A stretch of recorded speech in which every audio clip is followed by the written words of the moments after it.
Ahoy, my friends, Ryder here, and welcome back to another Final Fantasy VII Ever Crisis video. Today, I'm going to be diving back into the sealed tower of the Cetra, and I'm going to be showing you guys how to make one team that is going to run you from floor 76 to 78.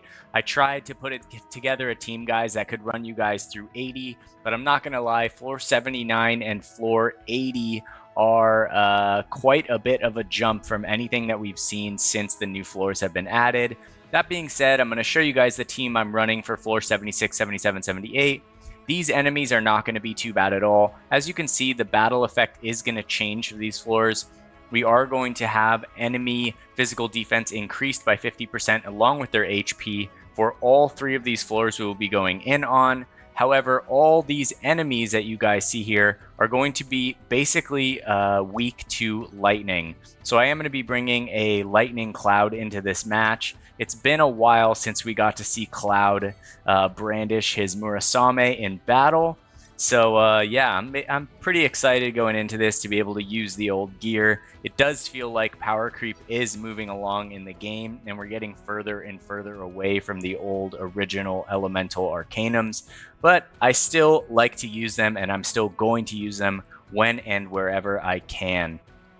Alright guys, so this is going to be my team for the three floors. It is going to be Cloud, Matt, and Sephiroth. We're going to be running a full lightning DPS Cloud. Matt is going to be on heals and AoE physical defense up. And then Sephiroth is going to be basically a full magic DPS version of himself, along with a self buffer running Aonibi in the second slot right there. For Cloud, he's going to be running his Lightning Arcanum costume, Ramuh's Thunderbolt right here, Murasame in the main slot, and then for an AoE physical attack down, we have the Iron Blade right here. For Matt, I'm going to be running his healing costume, Gigantic Shield, Centipede OB3, and the SP Rapier Next G, which is something I don't really run very often. This is going to give him a really potent single target heal just in case anyone needs it. And then over here for Sephiroth, we'll have him running his Magic Arcanum costume, Shiva's Diamond Dust. We're going to have the Protector's Blade at OB8 and then the Aonibi right here at OB10.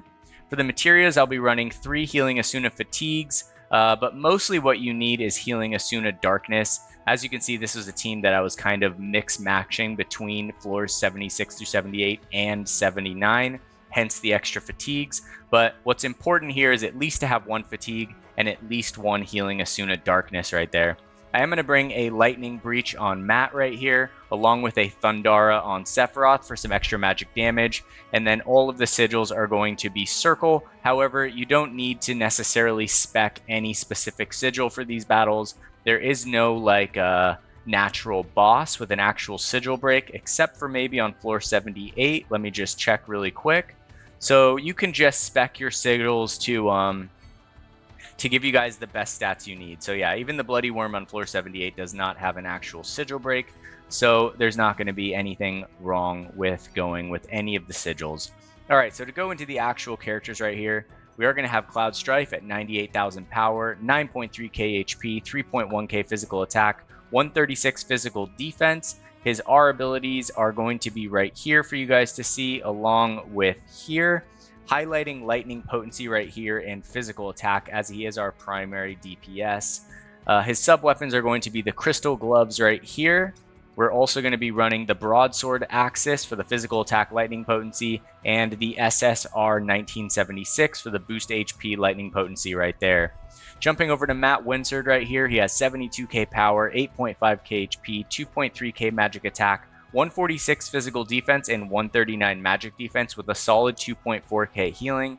His R abilities are going to be as shown here and here for you guys to check out, highlighting healing, physical defense, and HP for Matt. His sub-weapons are going to be the Beach Parasol right here, along with the Guard Stick for the really capable healing stat on it, and the Hell House Collar for the boost HP physical defense. Last but not least, we have Sephiroth, 111,000 power, 9.9k HP, 3.5k magic attack, 115 physical defense, and 117 magic defense. His R abilities are as shown here, with a boost magic attack all allies at 5, the boost magic ability mastery, boost magic ability potency right here, some physical defense, magic attack, and boost HP for you guys to check out. Sorry, I know my camera sometimes covers this right here. Alright, and his sub-weapons are going to be the Sun Umbrella right here at OB10, the CC Alloy Sword for the magic attack lightning potency, and last but not least, the Feather Scatter right here.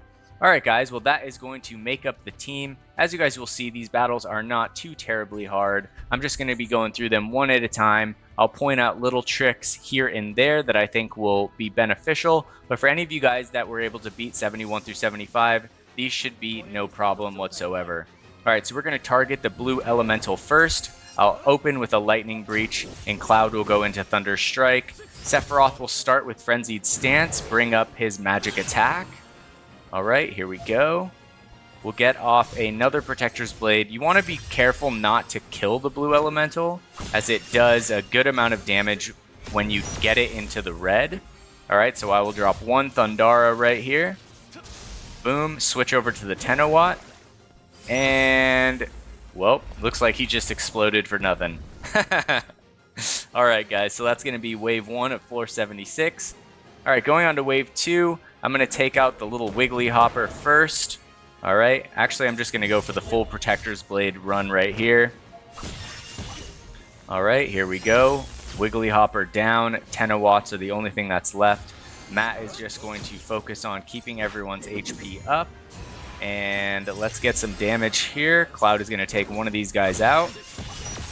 Alright, that's one. And maybe two. Ooh, not quite. Alright, so we are going to take a little bit of a damage right there. That is going to inflict AoE Darkness. So we're going to jump over to Cloud. He can heal everyone right there. Alright, there we go. Alright, so Cloud is just going to focus on healing everyone really quick from the Healing Asuna Darkness. And it looks like we are more or less fully healed right now. Matt's just going to Recovery Circle, and Sephiroth is going to re-up his magic attack. And we are just going to cruise through these guys. Once we get the blue elemental into the red, it should be more or less very close to over right here, as this self-destruction is going to basically take out everything else. Looks like except for one thing, the Guard Hound right there. Switch over to Matt. He'll drop a Lightning Breach, and Cloud will drop the winning blow right here. Alright guys, I think that's going to be it for Wave 3 for Floor 76. As you guys can see, some of these floors really aren't that bad. You guys probably don't even need a guide. I put them up just in case there's people out there that are struggling. You never know. I feel like if you can beat Floor 70, you can most certainly beat these, but it is what it is. Alright, so moving on to Floor 77 right here. We're just going to roll straight back around into the fight, and we're going to get through it, and then there's only going to be one last floor before we start to get into the hard stuff, which will be coming in my next guide after this one. Alright, here we go. Jumping over to the blue elemental, same thing. We're going to drop the Lightning Breach. Cloud is going to start Thunder Striking. Sephiroth, I'm going to wait till max ATB to use Frenzied Stance, just so that we get the most out of it. Alright, here we go. And we'll go into a Protector's Blade, one Thunder Strike.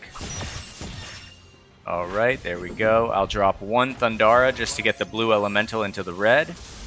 Perfect.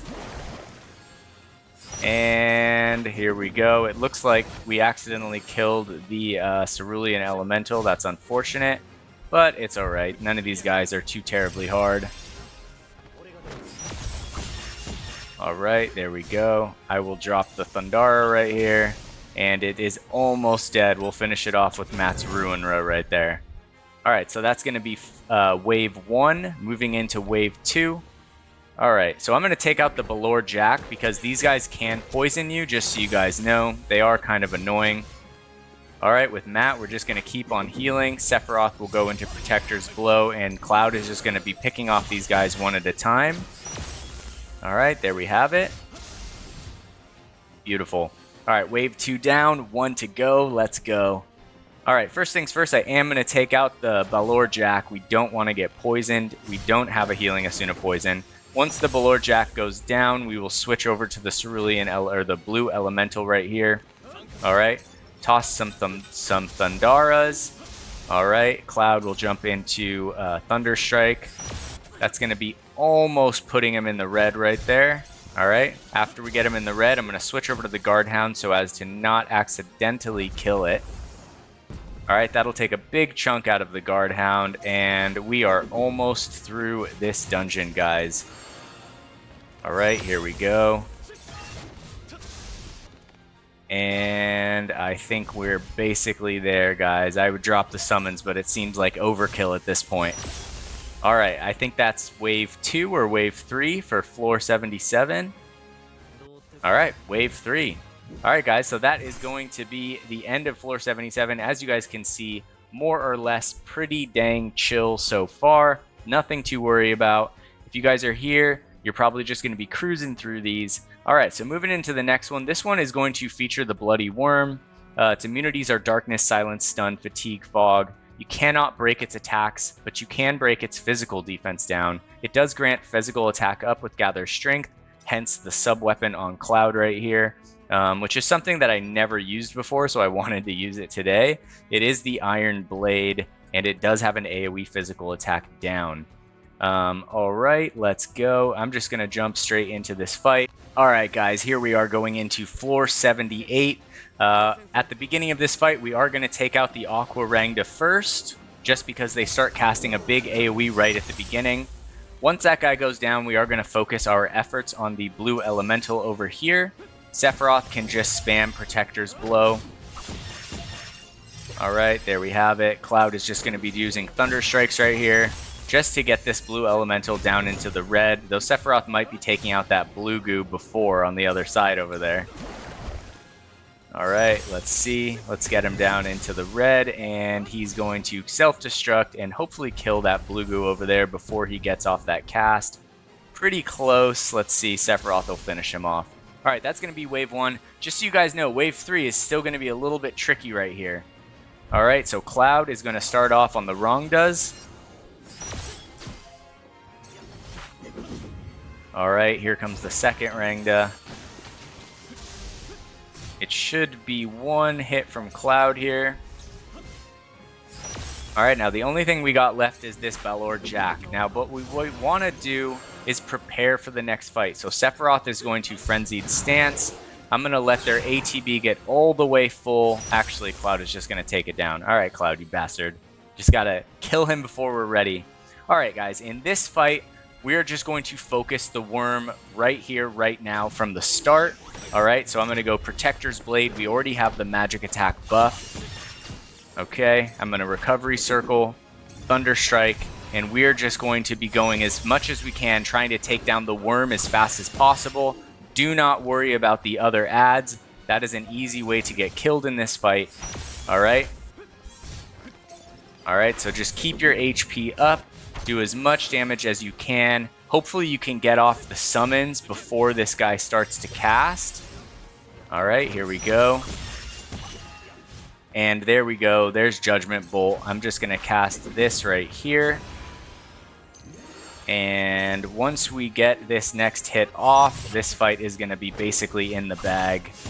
All right, the big worm is going to go down. Sephiroth is going to get his summon right there, and we are just going to roll straight into those summons and hopefully take out everything right here and now. All right, looking pretty good. We got one hit left on this tentacle right here, which should be done right about now. All right, guys, so that is going to clear floor 78. I will let you guys know that floor 78, if you try to take out the ads first, it just makes it much harder. So avoid doing that and just go straight for the main boss right off the bat. He is the biggest threat, and you definitely want to take him out first. That being said, if you guys have any questions about this fight, don't be afraid to leave a comment, and I will always respond back and help you with whatever way that I can. Alright guys, that being said, if you guys enjoyed this video today, don't forget to drop a like and subscribe to the channel for future Ever Crisis content. Alright guys, hope you all have a wonderful day, take care, and peace.